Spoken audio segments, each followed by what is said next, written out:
नमस्कार सबको और स्वागत है आप सबका ठंड में। आप सोच रहे हो मैं क्या कहने जा रहा हूँ, मैं क्यों स्वागत कर रहा हूँ आपका। बहुत बहुत शुक्रिया, धन्यवाद। आप सबने हमको याद किया, पाठक जी ने हमें याद किया।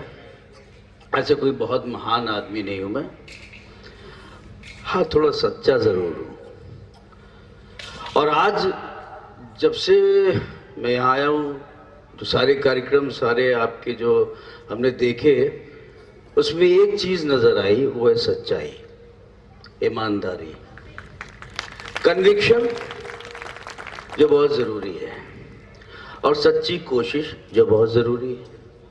वही मंजिल तक पहुंचाती है। मैं जहां भी हूं, ये जरूरी नहीं है कि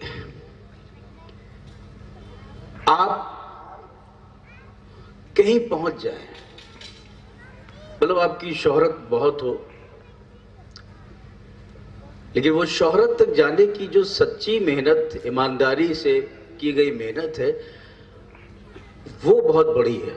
उस पहुंच से, उस मंजिल से, तो जब वो होगी सच्ची, तभी सीढ़ियां आपके लिए खाली मिलेंगी, अन्यथा आप पहुंचना मुश्किल है। तो बहुत अच्छा लगा प्रोग्राम। और जैसे कि आज का जो शीर्षक है, जिसके तहत सारा प्रोग्राम डिजाइन किया है, उसका नाम है नवरस। नवरस जो भाव में परिपूर्ण होते हैं, रस भाव में जाते हैं, भाव रस में जाते हैं, दोनों एक दूसरे के पूरक हैं। अब चूंकि यहां सारे पेरेंट्स भी बैठे हैं, तो थोड़ी बात मैं ये करना चाहूंगा कि ये कार्यक्रम के तहत ड्रामा, डांस, कविता, जितनी भी परफॉर्मिंग आर्ट्स हैं, सब में इन रस का समावेश होता है, जो कि जरूरी। और जीवन में भी ये रस इर्द गिर्द हमारे रहते हैं, हमारे मन के अंदर, मस्तिष्क के अंदर भी रहते हैं। लेकिन हमें बतौर पेरेंट्स और हमें बतौर टीचर ये देखना है बच्चों के लिए कि जो रस, जो भाव जिस वक्त नहीं आना चाहिए, उस वक्त ना आए। पता नहीं मैं अपनी बात कह पा रहा हूं, नहीं कह पा रहा हूं, मैं थोड़ा और आगे कहूंगा। जैसे एक क्लास में 50 बच्चे, जिसमें 25 बच्चे कुदरतन बड़े अच्छे मीन्स पढ़ने में तेज है दिमाग। ये हम आम बातचीत की भाषा, पेरेंट्स की भाषा में बात कर रहे हैं, मेरा इसमें कतई बिलीव नहीं है, क्योंकि ये बड़ा डिबेट का विषय है। 25 बच्चे बहुत अच्छे हैं, उससे कम अच्छे, ठीक ठाक एवरेज से थोड़े ऊपर बाकी हैं, बाकी बचे 10 जिनको हम बहुत कमजोर बच्चा कहते हैं। तो वो कमजोर कौन कहता है? पेरेंट्स, टीचर, या है वो कमजोर? कमजोर क्यों है? क्योंकि हम कंपेयर कर रहे हैं कि सारे बच्चे अच्छे से याद कर लेते हैं, पढ़ लेते हैं, वो नहीं कर पाते हैं, कुल मिला के मार्क्स उनके नहीं आ पाते हैं। तो अब हमें ये देखना है, बजाय इसके कि उनको कमजोर मान लें, अब वो बच्चे को भी ये देखना है, लेकिन बच्चा तो बच्चा है, वो कैसे देखेगा? तो पेरेंट्स का ये काम है, हम टीचर्स का ये काम है कि हम उसके हर्डल्स देखें। हम रस पे ही हैं, दरअसल मैं जो बात कर रहा हूं, मैं रस की बात कर रहा हूं। हम देखें कि उसके अंदर क्या चल रहा है, क्या वाकई वो कमजोर है? अगर कमजोर है तो वो क्यों है? तो हमारा जो क्यों, कब, कैसे वाली जो सवालात है, कुछ ये कर लेंगे, उसका जवाब ढूंढ लेंगे, तो हमें सब कुछ आसानी से उसका सलूशन मिल जाएगा। कोई बच्चा कमजोर होता नहीं है, लेकिन होता चला जाएगा। कोई भय है, कोई चीज है, कोई सूत्र है जो उसके दिमाग में, कोई ग्रंथि है जो चल रही है। कैसे आई, क्या आई, वो बड़ा डॉक्टरी विषय है। साइकोलॉजी एक साइंस, साइकोलॉजी साइंस का, साइंस साइकोलॉजी का विषय है, वो अलग चीज है। लेकिन वो हम आसानी से ढूंढ सकते हैं और उसका सॉल्यूशन आसानी से उसका हम निकाल सकते हैं।